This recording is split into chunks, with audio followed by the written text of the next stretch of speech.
Salam. Selamat siang Ike, Ayub, Ilin, Joyce, Lenora, David dan Lenora sini, Daryl, Cika, Billy, dan juga mungkin yang dari siapa nih? Pipi dan Gemia.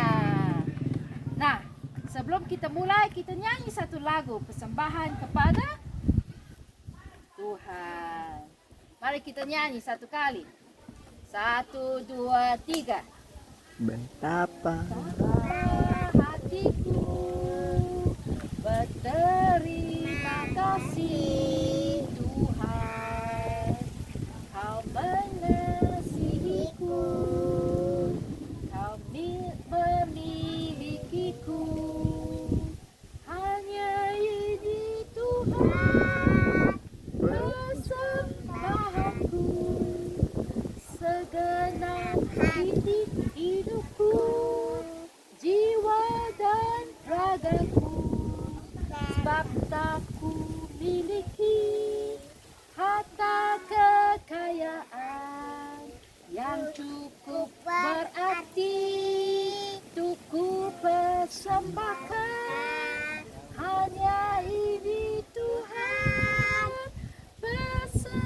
permohonanku, terimalah Tuhan persembahanku, pakailah hidupku sebagai alatmu seumur hidupku. Oke, mari kita buat satu doa yang singkat. Mari kita doa, tutup mata. Oke. Terima kasih Tuhan. Terima kasih untuk hari yang begitu indah. Terima kasih kami bisa bergabung dengan David, dengan Lenora di Sidu. Terima kasih kami serahkan sekolah minggu, cerita sekolah minggu ke tangan Kau. Biarlah Tuhan juga berbicara kepada setiap kami yang ada di sini. Dan juga lewat YouTube nanti. Terima kasih kami serahkan. Bisa amin. Amin. Bisa dengar dari situ? dengar. Oke. Nah, hari ini kita ada cerita yang baru. Satu sosok wanita. Sekarang wanita, kemarin laki-laki semua. Ya. Satu sosok wanita yang dipakai Allah untuk menyelamatkan umat Allah. Nah, namanya siapa? Esther. Wih, sangat mudah. Ini namanya Ratu Esther. Nana Superna. Nona sudah tahu. Jadi sudah tahu cerita, nggak usah cerita.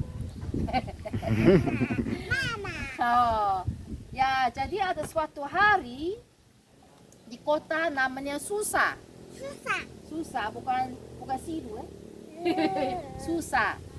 Ada kegembiraan yang luar biasa. Nah, karena Raja Persia mau memilih seorang ratu baru. Jadi semua cewek-cewek, gadis-gadis, mereka diutus ke istana. Nah, ini dia. Dapat lihat, kakak. Ini dia.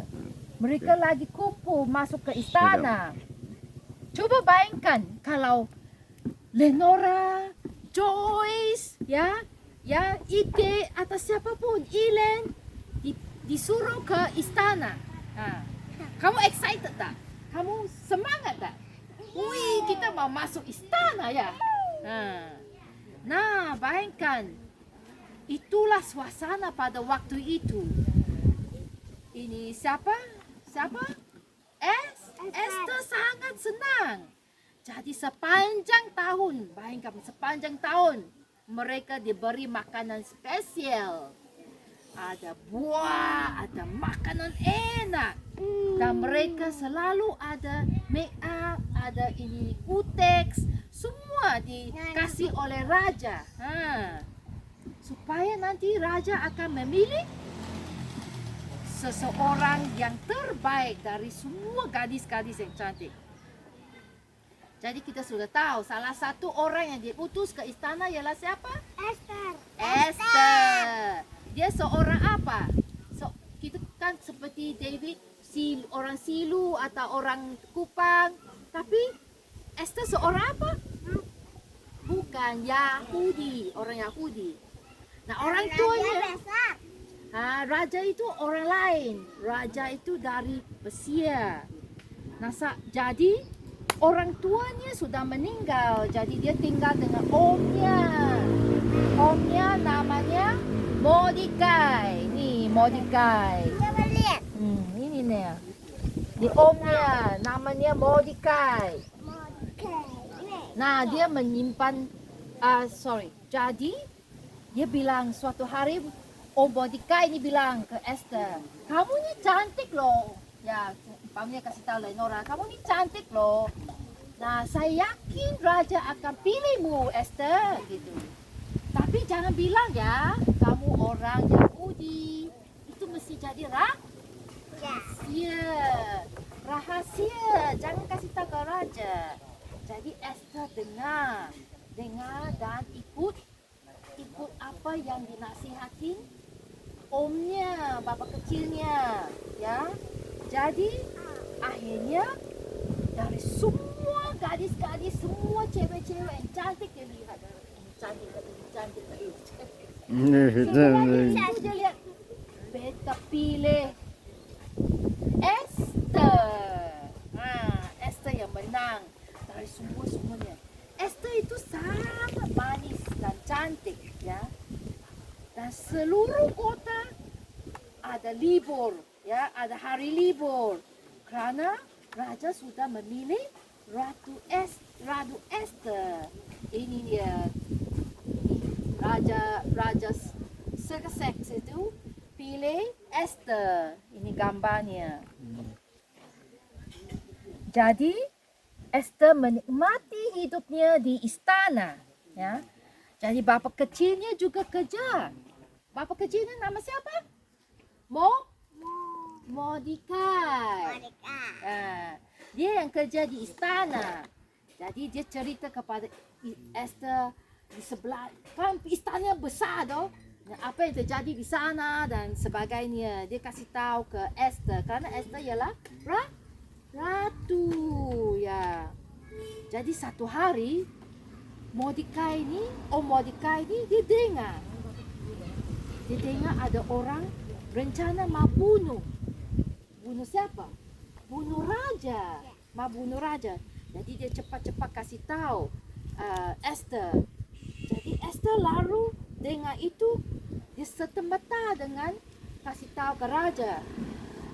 "Ayo raja, kamu tahu ada 2 orang ini mau bunuh raja." Aduh, kasihan. Jadi, setelah raja itu tahu, dia hukum kedua orang itu yang rencana mau bunuh dia. Jadi akhirnya raja bilang kepada hambanya, "Kamu tulis nama Mordekai di dalam buku harian raja, ya, supaya saya tidak lupa siapa yang selamatkan nyawa saya." Ya. Jadi akhirnya beberapa tahun kemudian ada seorang namanya Haman. Dia menjadi Perdana Menteri. Dia yang membantu raja untuk mengurus banyak hal. Tapi dia orang yang sangat sombong. Ininya Haman. Ini Haman ini. Ya, orang yang jahat. Orang yang sangat sombong. Tak boleh lihat tak? Dapat lihat jangan. Dia selalu kalau dia datang ke alun-alun kota, dilewat saja, orang mesti tunduk kepada dia. Nah, tapi ada satu orang yang tidak mau tunduk. Ini siapa? Mordekai. Mordekai kata, "Saya tidak akan tunduk. Saya tidak akan tunduk kepada Haman ini. Kerana hanya saya tunduk kepada Allah. Hanya satu-satunya yang Allah yang hidup, saya akan tunduk. Bukan berlutut kepada Haman." Jadi Haman yang jahat ini bilang, "Saya benci ini Mordekai."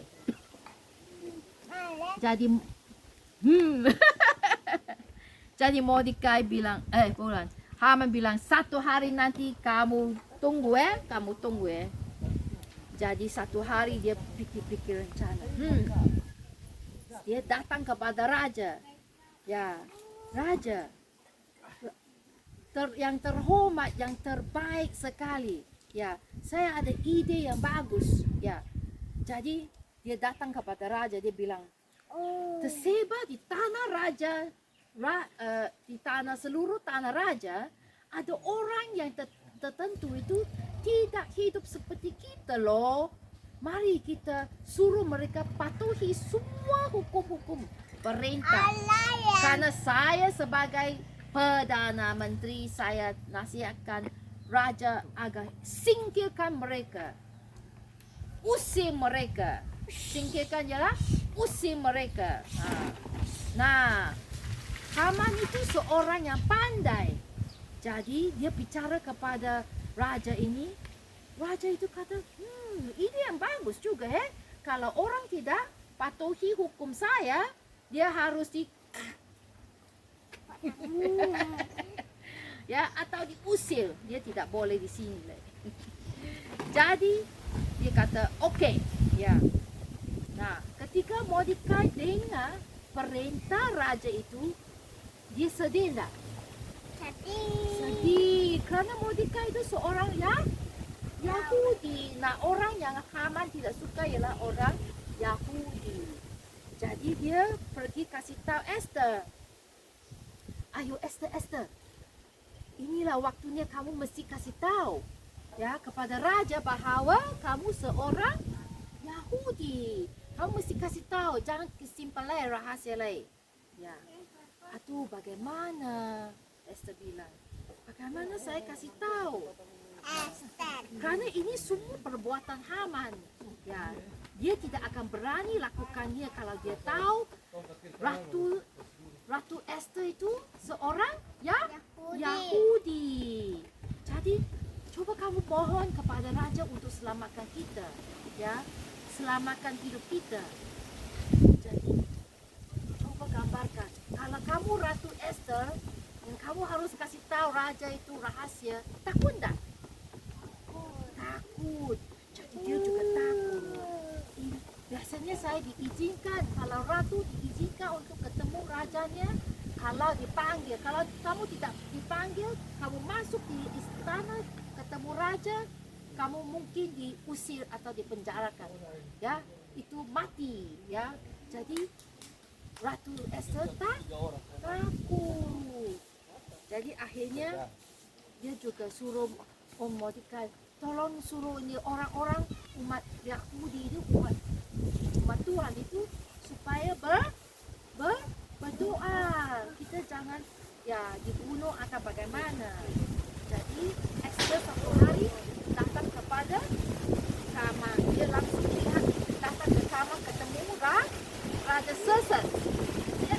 Ya, untuk dan Raja Xerxes itu dia walaupun tidak dapat izin, dia dapat ketemu Raja Xerxes, dia senyum tak?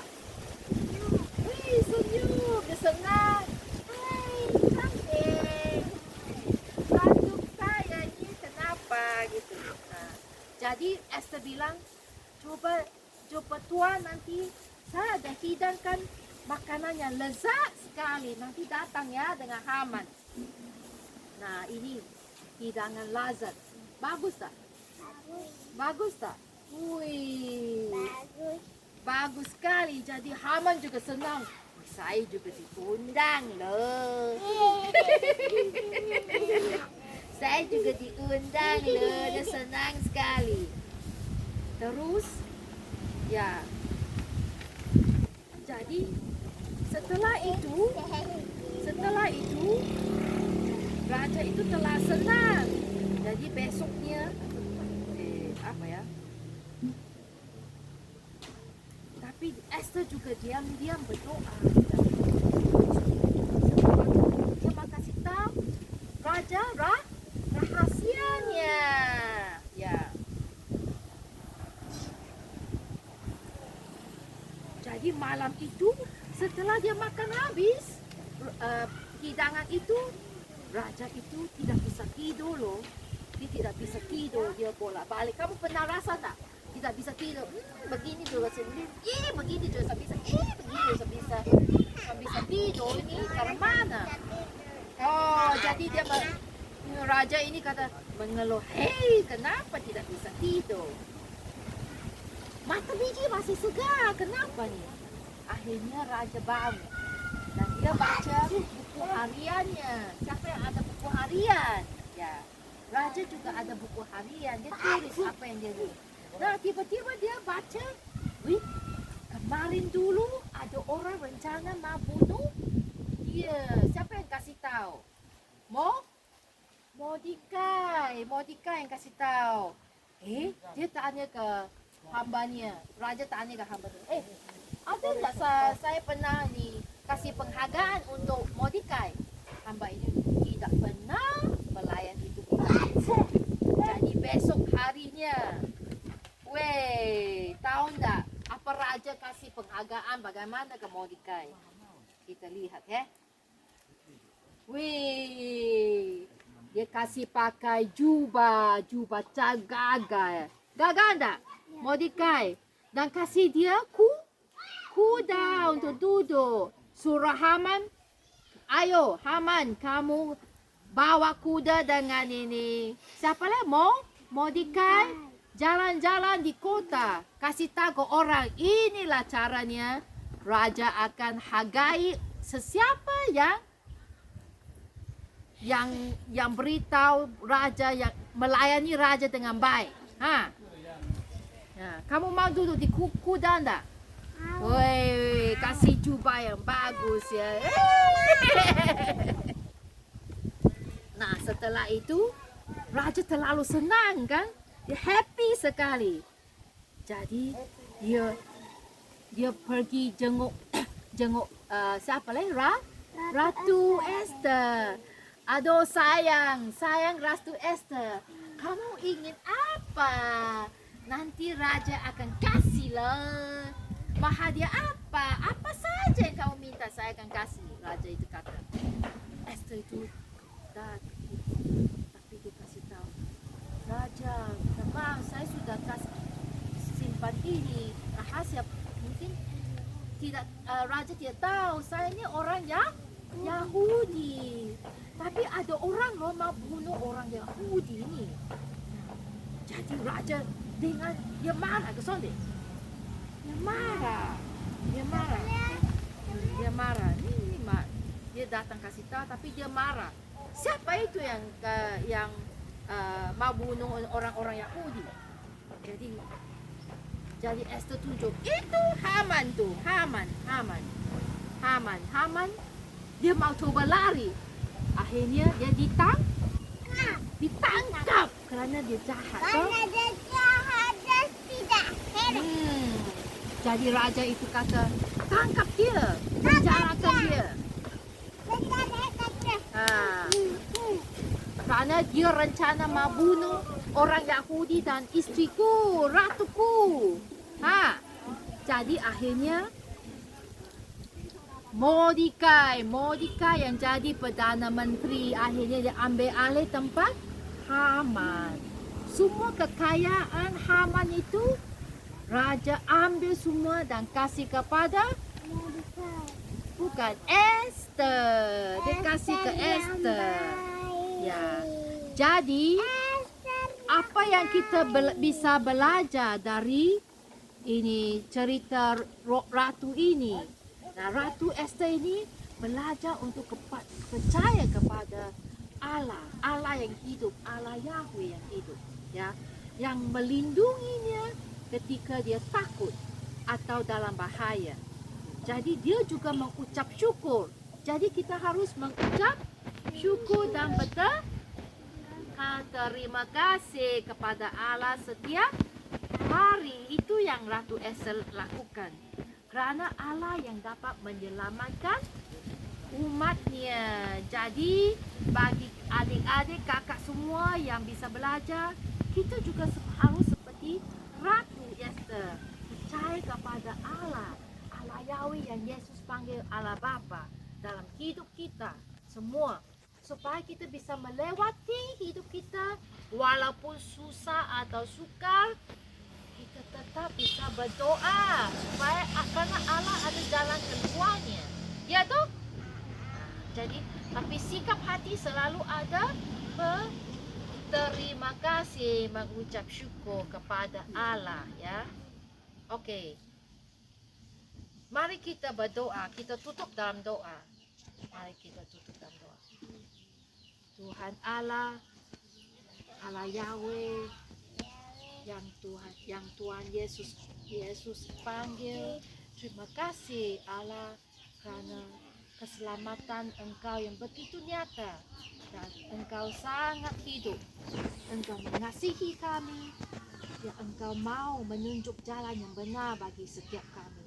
Kami serahkan setiap anak-anak sekolah minggu ke dalam tangan Engkau. Biarlah Tuhan juga menuntun hidup mereka, supaya hidup mereka dan sikap mereka selalu ada ucapan syukur kepada Engkau.